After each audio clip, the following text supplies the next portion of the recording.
Ele escreveu mais de 40 livros misturando vida real e ficção e nos inspirando com histórias arrebatadoras. O nosso papo literário hoje aqui tá demais no ponto de fala. Solta a vinheta.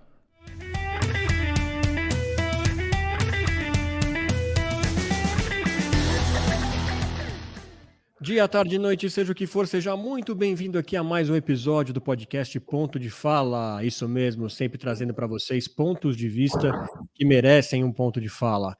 Antes da gente começar mais uma super conversa aqui com vocês, eu quero pedir, se inscreva aí no canal se você ainda não o fez, isso mesmo, acione o sininho da rede social, deixe seu like, seu comentário, sugestão, opinião. Assim mais gente tem acesso aqui aos nossos papos todas terças e quintas. E galera, a gente está também lá no Apoia-se, o link está aí na descrição, é só clicar, apoia.se/ponto de fala, saiba como ser um apoiador do canal, ter vantagens exclusivas e ainda ajudar a cooperar aqui para manter esse projeto lindo, vivo aí nas redes sociais. Sem mais papo furado, vamos conversar hoje com um cara muito especial. A gente vai falar sobre literatura, com ele que já escreveu aí mais de 40 livros, é doutor em letras aí pela Unicamp, professor, e está lançando um livro novo. Sim, e por isso a gente traz ele aqui hoje, Miguel Sanches Neto. Seja muito bem-vindo, meu caro. Boa tarde, olá, Fernando e todos os colegas que estão acompanhando aí esse importante programa que discute, entre outros assuntos, a literatura, que é a minha praia, né, Fernando? Exato, Miguel. E a gente sempre gosta de descobrir como que as pessoas se descobriram, né, na profissão dela, né, no propósito dela de vidas. Miguel, como que você se descobriu escritor, meu caro? Fernando, foi por acidente. Eu venho de uma família de agricultores analfabetos. Eu brinco que eu sou analfabeto por parte de pai, avô e parentes próximos. E nessa família de agricultores analfabetos, a carreira das letras, ou mesmo a escolaridade completa, não era uma coisa esperada. Eu venho, então, de um período da história brasileira, o período da ditadura militar, em que eu me formei em uma pequena cidade aqui no interior do Paraná, sem muita perspectiva de continuidade dos estudos. Mas na vida da gente, a gente precisa, na vida de formação da gente, a gente precisa só de uma coisa: é um dia encontrar um professor ou uma professora que toque em você, e aquele pequeno toque vai fazer florescer o que você tem de melhor. Foi isso que aconteceu comigo. Na sexta série do então ginásio, aqui da cidade de Piabiru, no Paraná, um professor pediu para que nós fizéssemos uma redação, e eu fiz uma redação e fui sorteado para ler essa redação. E a minha redação foi a que teve a menor nota por parte da classe, mas o professor comentou que era a melhor redação, e eu me lembro que eu usava palavras como o verbo vasculhar, que para ele era sinônimo de alguém que tinha vocação para as letras e que tinha uma habilidade para a escrita. Então, foi esse professor, na sexta série ginasial, que leu em mim o escritor que eu poderia ser. E, a partir daí, eu comecei a acreditar naquele vaticínio, comecei a acreditar naquelas palavras do professor de que eu realmente tinha alguma vocação para a literatura. E logo na sequência, quando eu vou fazer o colegial, eu vou fazer o colegial num colégio interno, um colégio agrícola, numa cidade ao lado, e vou morar nesse colégio interno, e lá uma segunda professora me adotou de uma certa forma e me levava livros de literatura, principalmente literatura brasileira, para que eu pudesse ler nos horários em que eu não tinha aula, ou mesmo nos horários em que eu estudava disciplinas não muito atrativas, como o plantio da soja, regulagem da colheitadeira, adubação, enfim, essas disciplinas que são próprias do colégio agrícola. Mas eu já estava absolutamente contaminado, né, por essa vocação que alguém leu em mim. Daí eu digo da importância de termos professores, de termos educadores que saibam fazer essa leitura das diversas vocações que os alunos têm. No meu caso, foi isso. Foi alguém que viu em mim o escritor. Muito legal, Miguel. Esse ponto que você tocou da educação, eu acho que é uma coisa que a gente tem discutido muito aqui, que a gente não pode automatizar os alunos, né? Eu costumo dizer, colocar todos numa mesma prateleira e achar que simplesmente jogá-los às feras, né, do mercado. Não é assim, né? Muitas vezes a gente acaba desperdiçando talentos, e que bom que um professor ali te olhou diferente e percebeu isso em você, né? Mas a partir daí eu fiquei curioso agora. Você já começa a despertar a vontade mesmo de escrever um livro? Você escrevia outras coisas, textos todos os dias? Como é que era a sua rotina, Miguel, nesse início de carreira? Eu praticamente escrevia, Fernando, poemas, né? Porque essa é a praga de todo escritor, né? Começar É escrevendo verdade. poemas, né? E eu escrevia poemas e logo depois desse período vem o período da adolescência, todos os dramas amorosos, todas as indecisões, as recusas, os medos, enfim, um material muito fértil para se produzir literatura, geralmente literatura de má qualidade, que foi o que eu produzi nesse período, mas enfim, já entendendo que a escrita era a minha forma de expressão, né? Uhum, Assim como uhum, uma pessoa se expressa na música, outro nas artes plásticas, outro se expressa no futebol, no esporte, outro se expressa na matemática. Cada ser, cada indivíduo, ele tem uma forma particular de expressar-se, de colocar-se diante da existência.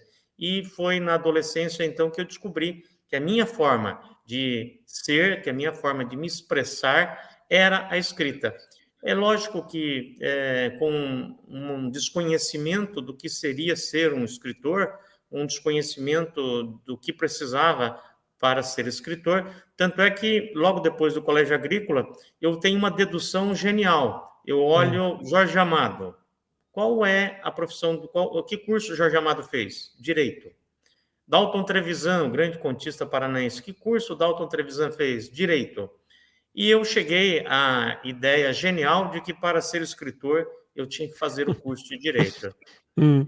E você Mas fez? como não fiz, eu passei no Não fez? vestibular, acabei não fazendo, passei no Tá. vestibular na Universidade Estadual de Londrina, aqui no Paraná, não cursei Direito e acabei cursando Letras por indicação de um amigo e acabei construindo a minha carreira como professor de literatura brasileira, que é, digamos, a minha carteira assinada é como professor de literatura brasileira.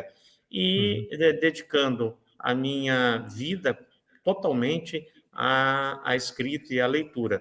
Durante muito tempo eu fui crítico literário, por 20 anos eu fui crítico literário, com uma atividade semanal de crítica literária, e isso tudo faz parte daquilo que o escritor João Antônio chamava de tortos autorais. Ele diz que o escritor brasileiro vive de direitos autorais e de tortos autorais, né? Que são aquelas Uhum. coisas que você faz para sobreviver enquanto é, você vai tentando formar-se e estabelecer-se como escritor. Muito legal, Miguel. Agora você tocou num ponto, quando você falou lá que você começou a fazer os poemas e tudo mais, que muitos escritores, né, poetas também, costumam dizer que o poeta precisa da dor para escrever, né, para produzir. E se a gente pega um pouco da sua carreira, um pouco não, né, a totalidade da sua carreira, a gente vê que você gosta muito de tratar de termos como luto, perda e tudo mais. Como é que você construiu, né, esse perfil de escrita? E por que você gosta de fazer reflexões em cima disso, Miguel? É, toda expressão artística, né, ela nasce de algum tipo de trauma ou de algum tipo de alegria pela qual você passou e que te marcou muito. No meu caso, foi uma dor muito grande. Eu perdi meu pai quando eu tinha 4 anos de idade. Então, a Hum, orfandade, para mim, ela foi muito traumática, ela foi muito difícil, principalmente porque eu perdi o pai num período em que eu também tinha perdido o país, porque estávamos no período da ditadura militar. sim. Então, foi um processo muito difícil para a criança que eu fui, tanto é que o meu livro de poemas, o meu primeiro livro, o segundo livro de poemas, se chama Venho de um País Obscuro, que é Hum, justamente esse país em que vivia a infância. E esse livro tem uma epígrafe do Mário Quintana, que alguém pergunta olha. para o Mário Quintana, por que você fala tanto de infância nos seus poemas? E o Mário Quintana responde, porque eu nunca tive infância. Então eu falo muito da dor, eu falo muito da infância, eu falo muito dessas perdas, né, porque foi algo muito marcante na minha trajetória. E eu sempre me senti um menino muito sozinho, uma criança sozinha, e ser escritor é um pouco continuar sendo criança, uma criança sozinha, uma criança que brinca sozinha, porque é isso a escrita, né? É aquele momento em que a gente se separa de todos os grupos dos quais você faz parte e você se dedica de maneira intensa a uma produção que ela é solitária. Então, aos 58 anos, eu continuo sendo um menino que brinca sozinho. Que bom, Miguel. E que bom por isso. Nós ficamos felizes, né? Por isso, porque faz você entregar tudo isso que você diz aí nas suas obras. Agora, uma curiosidade, né? Que eu acho que, enfim, eu nunca tive a oportunidade de entrevistar um escritor que mesclasse dentro das obras ficção e não ficção, né? Que você dá depoimento, é como se você tivesse dado depoimento de coisas que aconteceram, mas também cria ali narrativas, personagens, né? Isso foi uma ideia que você teve de repente? Como que surge, como que é construído esse processo de criação aí dentro das suas obras, Miguel? Então, eu acho que desde o início da minha atividade como leitor, eu sempre li não por uma necessidade escolar, eu sempre li por uma necessidade de me encontrar enquanto indivíduo, enquanto ser humano, enquanto alguém que pertence a essa experiência muito maluca que é estar vivo, né? Uma experiência que ela é muito bonita, mas ao mesmo tempo ela é muito intensa, muito dramática. Então, acho que a vivência, ela sempre fez parte da minha experiência de leitura. Eu fui um leitor que leu para viver melhor, que leu para poder compreender o que ele estava vivendo. Naturalmente, na hora de escrever, eu acabo colocando muito dessas experiências dentro dos processos de ficção, dentro dos processos de imaginação. Eu tenho, por exemplo, uma das características da minha escrita é que eu dou nome aos personagens de pessoas com quem eu convivi na infância. Então, muitos dos meus personagens levam o nome de meus amigos de infância.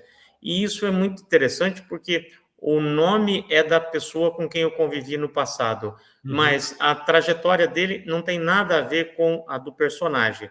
Mas os meus amigos ficam muito felizes, os que estão vivos ainda, e dizem, olha, o Miguel lá criou um personagem que é inspirado em mim. De uma certa forma, eu mantenho viva essa fase da minha vida, foi uma fase muito intensa, que é a fase da infância, da adolescência e da juventude. Nós nunca terminamos de percorrer a cidade em que vivemos a nossa adolescência. E escrever, de uma certa forma, é também trazer essa gente toda, né, mesmo que seja apenas pelo nome, trazer essa gente toda para continuar convivendo comigo agora no campo da ficção, no campo da literatura. E isso tem uma força muito grande para mim, que é ler um texto que ele é inventado, mas que ele tem traços de pessoas, de lugares, de episódios que eu vivi. Que legal, Miguel. Então todos gostaram do personagem. Não teve nenhum que falou, pô, Miguel, você podia arrumar um personagem melhor para mim, né, meu? Não, teve um amigo meu que tem um personagem muito ruim num dos meus livros, mas o nome dele era muito forte, o nome dele era Elionai, né? Olha. E eu coloquei o nome desse personagem, que é um personagem muito maldoso, de Elionai, e esse meu amigo ficou muito bravo, porque falou, pô, eu não sou esse cara que está no livro, mas ele entendeu que isso é um jogo de ficção, né? Uma homenagem. Na literatura, você homenageia das mais diversas formas. Você homenageia muitas vezes criticando uma pessoa, criticando uma cidade, criticando um comportamento. É uma homenagem. Por quê? Porque você dá um status impresso, um status literário, um status narrativo para alguém, para um grupo social, para um local que passa a existir a partir do seu livro. Eu estive na cidade em Portugal onde se passa o romance O Crime do Padre Amaro, do Eça de Queiroz. É um romance em que ele destrói a cidade, ele destrói todo o clero português, e a cidade chama-se Leiria, no norte de Portugal, e eu estive lá na cidade. Embora o romance do Eça destrua aquela cidade, em cada lugar que você vai, aparece. Aqui ocorre a cena tal do romance O Crime do Padre Amaro. Aqui aconteceu tal episódio do romance. Enfim, aquilo que no século XIX era uma crítica destrutiva à cidade, hoje é a sua memória mais rica. Nossa, deve ser delicioso passear vendo tudo isso, né, cara? Que demais. Pô, belo exemplo que você deu. Agora vamos falar do Inventar um Avô, que ele trata exatamente disso, né? Você fala bastante da história da imigração espanhola no Brasil, que se confunde, se quero que você conte aí com a chegada da sua família, né? Então, conta um pouquinho aí o que tem de mistura, dessa mistura de ficção e não ficção nesse livro, e o que o leitor pode encontrar, pode esperar nessa nova obra aqui, Miguel. Eu vou começar com um trecho de um poema meu que diz assim: meu avô e meu pai eram analfabetos. Como pesa este nome? Miguel Sanches Neto. É um poema que localiza dentro da minha formação a figura de duas pessoas. E o meu avô, de quem eu recebi o nome Miguel Uhum. Sanches Neto. O que sempre me intrigou, Fernando, é que eu não tenho nenhuma foto desse avô, do Miguel Sanches. Olha. Eu não tenho relatos familiares sobre essa pessoa. Eu não tenho documentos sobre essa pessoa.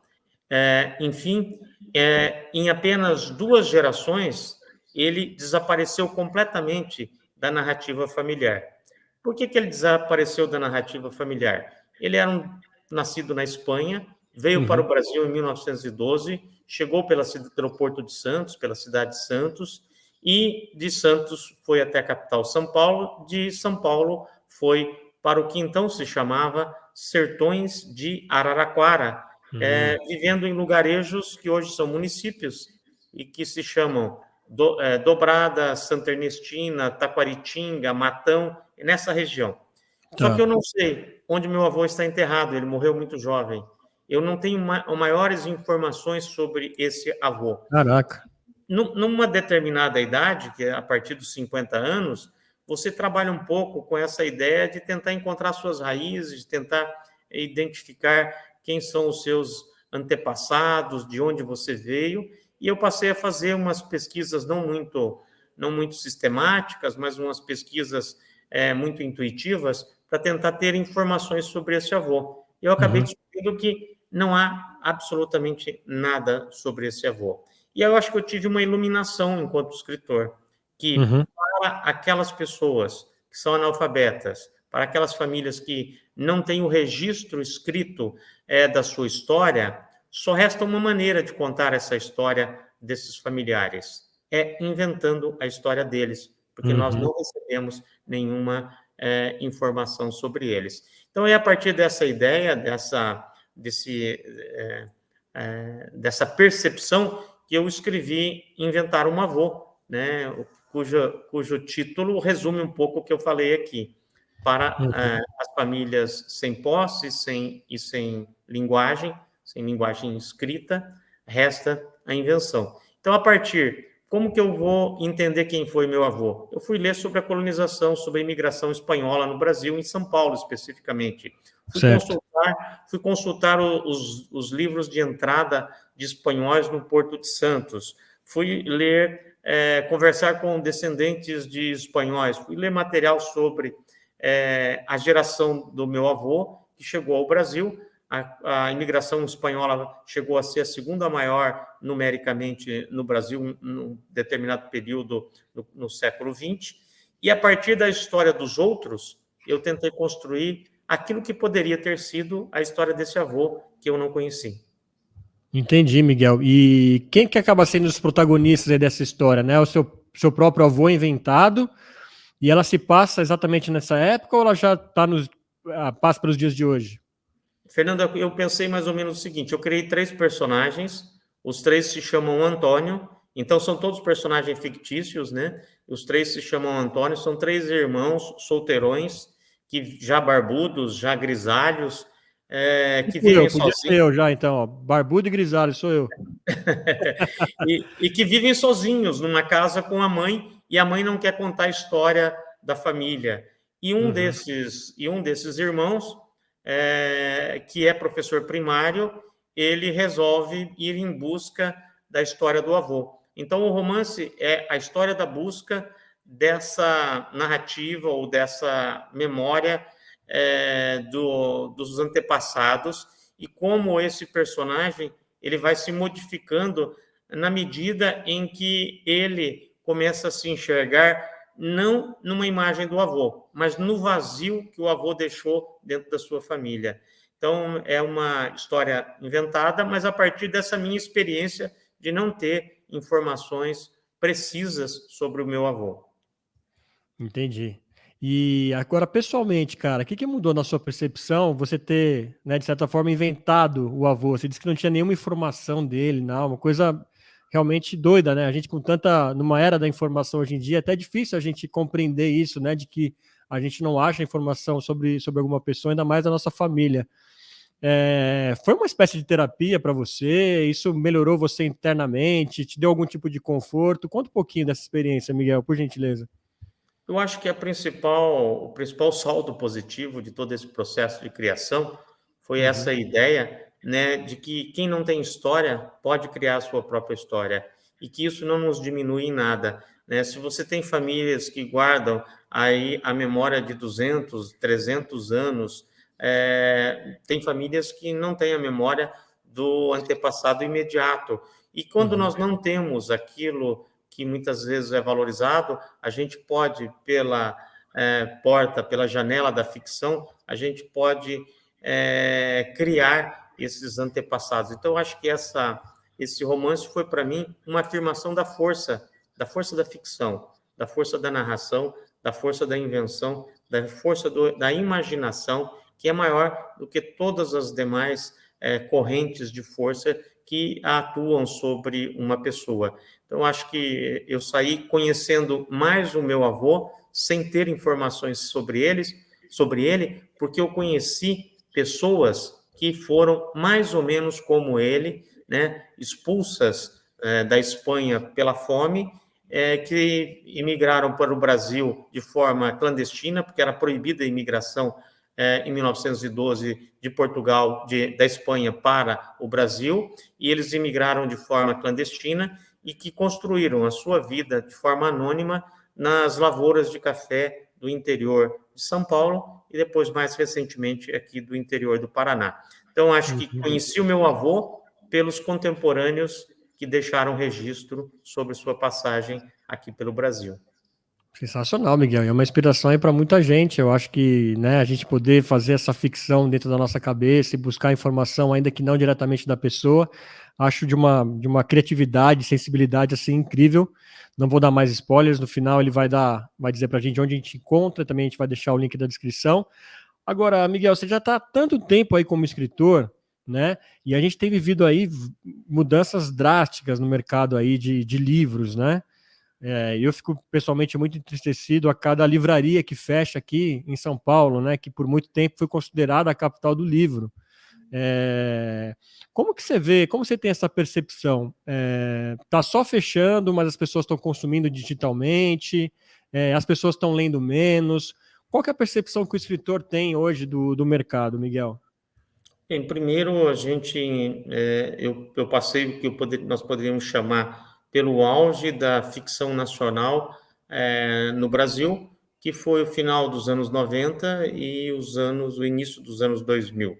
Era um período de grande efervescência cultural, era um período que eu viajei pelo Brasil inteiro, dando palestras, discutindo com leitores. Eu tive livros com muitas edições, livros adotados em escola, ainda tenho, mas Uhum. naquela época havia uma intensificação muito grande, porque é logo no começo da redemocratização, Uhum. e a literatura se tornava, naquele período, uma espécie de grande território da democracia. Nós queríamos conhecer quem era o Brasil, nós queríamos Certo. conhecer como se vivia no Paraná, como se vivia no Nordeste, como se vivia no interior de São Paulo, como se vivia no litoral brasileiro. Então, esse interesse pelo Brasil era também o interesse pela democracia, pela liberdade e pelo acesso a essas trajetórias. Então, foi um período extremamente rico, muitas revistas literárias. Eu fui da equipe fundadora da revista Bravo, aí de São Paulo, Que trabalhei na legal. revista República, fui colunista por muito tempo da revista Carta Capital. Enfim, Uhum. havia uma efervescência que era para além da literatura, que era essa efervescência de conhecer o Brasil. Claro, tudo isso passa por processos de alteração, é normal, o processo histórico, ele é um processo, né, que é movido pela força da grana, né, para usar a expressão do Caetano Verdade. Veloso, da força da grana que ergue e destrói coisas belas. Então, muitas coisas belas foram construídas de lá para cá e muitas coisas belas foram destruídas. Eu acho que uma das coisas uma das maiores destruições que nós fizemos foi realmente a destruição de um sistema de livraria de rua, né? Eu acho que a livraria de rua era um espaço muito mais do que um espaço comercial, era um ponto cultural, era uma efervescência, né? O balcão de uma livraria de rua é já quase um palco de um teatro em que você debate, em que você se apresenta, em que você discute as questões. E isso tem se perdido, cada vez nós temos menos livrarias de rua. Por outro lado, o que é muito interessante é que nos últimos pós-pandemia, nos últimos meses aí, a gente tem notado que o que estão desaparecendo são as grandes livrarias de rede e que pequenas livrarias de rua, sebos, né, estão sendo abertos, estão sobrevivendo numa visão muito mais de bairro, né, de um espaço de bairro, de um espaço de uma cidade, e essas livrarias elas estão tendo uma certa presença dentro da distribuição dos livros no Brasil. Eu acho que essa mudança, nós já chegamos ao máximo de perda de espaços de livrarias. Eu acho que existe um movimento agora reverso, que é um movimento de surgirem novos espaços, livrarias especializadas, né? Eu tenho um grande sonho, né? O meu sonho é ter uma livraria de um só autor, né? Em que eu venda só os meus livros. Como são 40 livros, eu sou quase um escritor acervo, né? Sou quase um Exato. escritor, sou quase uma literatura nacional inteira. Ô, Miguel, tem esses quiosques de shopping pequenininho, assim, de livro, que não tem 40 títulos, né? Exato. E eu posso vender os meus livros lá e sempre... É um sonho quixotesco, mas daquelas coisas poéticas, né? Isso me daria um prejuízo imenso ter uma livraria dessa, mas me daria um prazer imenso. E, na verdade, todo prazer que vale a pena, ele tem que dar prejuízo, né? O prazer que não der prejuízo, ele não é um prazer verdadeiro, né? Ele pode ter outros nomes. Mas eu acho que essa ideia de livraria está começando a ressurgir. Isso é uma mudança que eu vejo. Por que também as livrarias... Isso significa que nós estamos lendo menos? Não. Nós estamos lendo mais. Nós estamos lendo mais. Nós estamos lendo mais porque a relação do leitor agora está direto com a editora, está direto com o site, está direto... Isso tem um lado ruim, que é o fim das livrarias de rua, mas tem um lado bom, que é aquela pessoa que está lá no interior, numa cidadezinha que não tem sequer uma papelaria, ele pode comprar o livro que está saindo aí em São Paulo. Então, tem um lado bom também. Então, e a outra coisa, nós estamos com uma oferta de livros muito maior. A oferta de livro da minha geração, em que eu me formei, quando a gente tinha acesso ao lançamento, era muito raro, porque os lançamentos eram poucos e eles não circulavam na década de 80. Hoje, nós temos uma quantidade de lançamento muito grande, né? Você pode comprar qualquer livro, e hoje eu trabalho muito usando os meios a internet a favor. Por exemplo, estou lendo um livro que cita uma música clássica que eu não conheço. Eu entro no Spotify e... Isso é demais, eu faço a minha playlist simultâneo com a leitura. A mesma coisa, você está lendo sobre um local onde, por exemplo, eu li agora um romance que se passa na Romênia. Então, a cada cidade que ele falava da Romênia, eu entrava na internet e via que cidade que aparecia naquele romance que eu estava lendo. Então, por outro lado, a gente tem também uma possibilidade de potencializar a leitura através dos meios de comunicação. Como eu disse, né, citando Caetano Veloso, né, são as coisas belas que são erguidas e que são destruídas no processo histórico e que é irreversível. Que bom. Fiquei mais otimista com a sua com a sua declaração aí, Miguel. Porque eu sou daqueles nostálgicos que gostam de sentir o cheiro do livro, né? O cheiro da livraria, o cheiro da banca de jornal é tão gostoso e nostálgico, né? Enfim, você deve entender o que eu estou falando. Agora eu vou te Sim. colocar numa saia justa. Você falou da sua livraria aí. 40 livros, né? Mais de 40 livros, meu caro. Você tem o seu top 3, assim? O que você mais Sim. gostou, o que você mais gostou de fazer, o que você mais achou legal o trabalho final? Sim, eu acho que dá para dividir, dá para fatiar. Eu acho que Tá. o livro mais importante que eu escrevi, por uma questão de identitária, é o primeiro romance chamado Chove sobre minha infância, um livro de autoficção, ou seja, que tem a história da minha vida, mas que também tem elementos inventados, onde a minha mãe aparece como personagem com o nome da minha mãe. As Uhum. minhas namoradas aparecem, da época, né? Aparecem no livro com o nome delas, mas não necessariamente vivendo episódios de Nome fato, delas próprias, Miguel? os nomes próprios. No Não meu deu confusão padrasto. isso aí, não? Hã? Não deu confusão isso? Sempre dá confusão, mas não existe boa literatura sem confusão. É, o nome de todas as pessoas, né? Inclusive o meu Legal. padrasto leu uma parte do livro e disse: "Eu tenho", e ele é o vilão do romance, porque tem que ter um vilão. E o meu Sim. padrasto leu uma parte do livro e disse: "Eu não posso sair mais na rua porque você me destruiu nesse romance". Depois Caraca. ele leu mais para o final do livro, daí ele falou: "Não, no final você até que ergue a minha bola, eu não fico tão mal". E hoje ele é a pessoa que recomenda meu livro para todo mundo que vai na cidade. Olha, leia o livro do Miguel, porque ele fala sobre a nossa família e a nossa Legal. cidade. Então, Uhum. esse eu acho que é um livro importante para mim. Teve várias edições esse livro. Chove sobre a minha infância, está indicado para vários vestibulares. Sim. Ou um livro que eu acho que é extremamente importante do ponto de vista histórico, é um romance que está publicado pela Intrínseca, que chama-se A Segunda Pátria, que é um livro que eu escrevi em 2012 e publiquei em 2015. É um livro sobre ficção, mas é o crescimento do nazismo no Brasil. Uhum. Eu invento uma história imaginando que o Brasil, durante a Segunda Guerra Mundial, teria apoiado Hitler e teria aderido ao nazismo, e isso Meu Deus. faria uma perseguição, geraria uma perseguição às minorias, principalmente aos negros no Brasil. Então, um Uhum. romance que foi já comprado para cinema, estou na expectativa de que vire filme. O Rodrigo Teixeira, que é um dos grandes produtores de cinema aí de São Paulo, ele comprou os direitos desse livro, e é um livro que eu acho que ele tem uma importância histórica para entender um pouco o momento que nós estamos vivendo no Brasil. Um romance muito pesado do ponto de vista de tentar imaginar como que seria viver numa sociedade nazista no Brasil. E eu acho interessante, né, Miguel, que você escreveu essa obra lá em 2012, e mesmo que ainda não nessa proporção, a gente vê um levantar disso nos últimos anos, né? De Perfeito. grupos focados nisso, em nazismo e tudo mais, né? Interessante. E outra, todo o livro construído a partir de pesquisa histórica. Quer dizer, na Uhum. verdade, na década de 30, o Brasil passou por um processo de nazificação, Olha. né?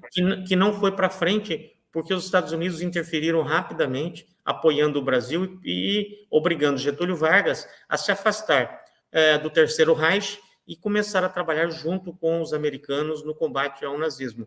Mas até 1942, o Brasil ficou numa situação mais ou menos neutra, mas uma neutralidade que tendia para a Alemanha, muito Uhum. mais do que para os demais países que combatiam o nazismo.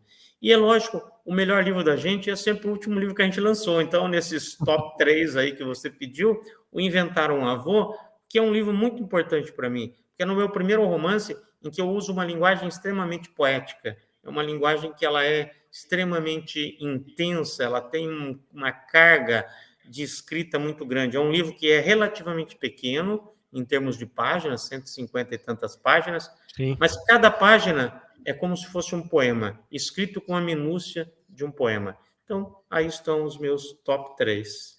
Muito bom, muito legal, Miguel. Agora a gente sempre gosta de saber quem inspira as pessoas que nos inspiram, né? Quem são os grandes escritores aí da sua vida, cara, que marcaram a sua trajetória, Miguel, para a gente também conhecer e buscá-los aqui e também passar a lê-los? No Brasil, a minha grande influência, de quem eu fui muito amigo e sobre quem eu já escrevi muito, foi o contista curitibano Dalton Trevisan, o Vampiro de Curitiba, um escritor misterioso que vive recluso, hoje com quase 98 anos de idade, e que é uma referência, é o maior contista da língua portuguesa, não é nem do Brasil, né? Dado o volume de contos de alta qualidade que ele produziu a partir de 1942. Então, desde 1942 até agora, em produção. Então, é um contista, fui amigo pessoal, fui discípulo, fui estudioso da obra dele. Logicamente, isso exerceu uma influência muito grande sobre mim. Não que eu escreva igual o Dalton Trevisan, mas ele me ensinou muito sobre escrita, muito sobre leitura, muito sobre ficção. Então, assim, eu tenho uma dívida que ela é imensa com ele. Hoje não somos mais amigos, mas ele me marcou bastante. Do ponto de vista internacional, né, eu acho assim, que dois grandes escritores foram marcantes para mim. O norte-americano Hemingway, que também contista, romancista, que eu li muito, visitei vários lugares em que ele viveu, visitei Cuba, a casa dele em Cuba, e o argentino Julio Cortázar. São dois escritores assim que me ensinaram muito. O Hemingway me ensinou muito escrever com uma certa oralidade, escrever descomplicando, escrever não revelando tudo, escrever ocultando um pouco as informações. E o Cortázar me ensinou muito o estranhamento, né? O estranhamento da existência das coisas, o estranhamento das coisas que acontecem conosco e uma certa velocidade, uma alta velocidade da escrita. Acho que temos aí 3 mestres, né? 2 internacionais e um mestre nacional. Eu poderia citar inúmeros outros escritores, porque nós somos a soma de tudo aquilo que nós lemos, né? Nós somos um conjunto de átomos que a leitura vai nos dando ao longo da nossa trajetória enquanto leitores. Quanto mais leituras, maior é a nossa dimensão literária. Muito bom, já vamos com certeza acabando aqui, jogar no Google, conhecer mais esses caras aí e passar a adquirir mais conhecimento, sem dúvida nenhuma. Miguel, enquanto você não tem então a sua livraria própria, onde é que a gente acha seus livros? Deixa aí o recado para o pessoal e também onde você está na rede social, para quem tiver interesse aí, eu tenho certeza que terão de te seguir também nas redes. Beleza, Fernando. Bem, nas livrarias online, todas estão aí vendendo o livro, né? E também nas livrarias físicas, como livrarias Curitibas aqui do Paraná, na livrarias como Martins Fontes aí em São Paulo, enfim, nas principais livrarias que vendem literatura e nas livrarias online, né? O livro está disponível em todas elas. Eu tenho, sim, eu tenho uma rede social, bem ativa, relativamente ativa. Eu estou no Instagram, né, pelo nome Miguel Sanches Neto, né, Sanches Neto Miguel, para ser mais preciso. Estou também no Facebook, que hoje quase ninguém mais usa, mas a minha geração ainda é uma geração de Facebook. Sim. E estou também no Twitter, que é Miguel Sanches Neto, @Miguel Sanches Neto, que é meu endereço no Twitter. Eu não estou ainda, acho que não vou chegar lá, no TikTok e outras redes mais interativas e mais joviais, porque eu quero fazer jus a essa idade a que cheguei, né? Eu sou hoje tenho quase 60 anos e quero fazer jus a essa experiência acumulada com um certo isolamento dentro de algumas redes sociais apenas. Então, tem toda a razão. Mas se quiser passar por lá o dia, também será muito bem-vindo, tenho certeza disso. Miguel, muito obrigado, meu caro, por emprestar aí ao longo de tantos anos, tanto conhecimento para a gente, tanta inspiração. Desejo ainda muitos anos de carreira e muitos mais livros aí para a coleção, para a gente lotar ainda mais as nossas prateleiras. Muito obrigado, viu, Miguel? Obrigado, Fernando. Obrigado a todos que estão nos acompanhando aí. E vamos continuar aumentando essa livraria de um único autor, que é esse o projeto de vida desse escritor. Legal, é isso mesmo. A gente adora que você tenha descoberto esse propósito tão cedo e aproveitado tão brilhantemente aí essa sua causa aqui nessa vida, que é a escrita. Obrigado mais uma vez, Miguel. Um E abraço, obrigado a Fernando. vocês aí que acompanharam mais um episódio aqui do podcast Ponto de Fala. Não se esqueçam, se inscreva aí no canal, deixa seu like, comentário, sugestão, comenta aí, gostaram do episódio? Sim, nós adoramos aqui, mas a gente quer ouvir um pouco de você. Conta aí também quais foram os livros que marcaram aí a sua vida. Sempre legal a gente trocar essa ideia, compartilhar isso entre a gente. Eu sou Fernando Tuller, esse foi mais um episódio do Ponto de Fala. A gente se vê no próximo. Até lá.